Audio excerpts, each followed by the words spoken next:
Hi mga ka-venture, dahil maganda ang panahon ngayon ay pupuntahan natin ang nagagandahang lugar dito sa Lagunoy, Tigaon at ang Ocampo. At ang unang destinasyon nga natin ay ang lugar ng Lagunoy.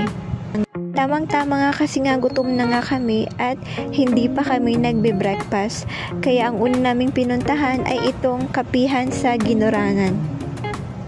Habang hinihintay nga namin na maluto ang aming kakainin breakfast, ay naglibot-libot muna kami dito sa labas ng cafe. Dahil 7 AM pa lang ng oras na ito, ay mararamdaman mo talaga ang lamig na parang nasa Tagaytay ka talaga. Kaya kung pupunta kayo dito sa lugar ng Lagunoy, mas maganda at ma-appreciate nyo ang lugar kapag maaga kayong pumunta dito. At nang pumasok nga kami sa loob mismo ng cafe, ay bumungad sa amin ang napakagandang tanawin.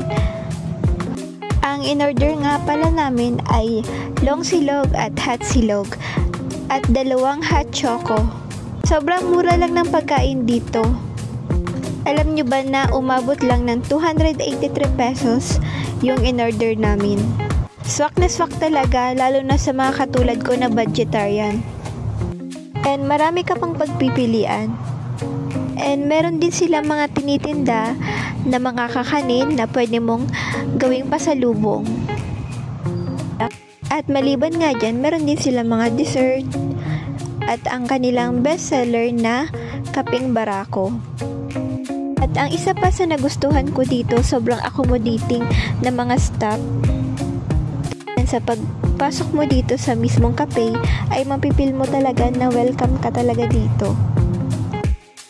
Kaya kung stress ka sa trabaho at gusto mong mag-relax or gusto mo lang magbakasyon, tamang-tama talaga tong puntahan itong kapihan sa Ginurangan kasi marirelax ka talaga dito.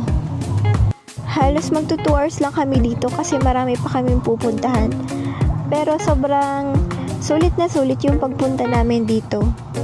And na-enjoy talaga namin yung magagandang tanawin dito mismo sa kapihan sa Ginurangan.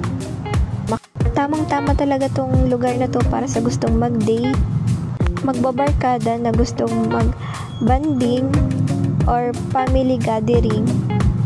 Perfect na perfect tong lugar na to.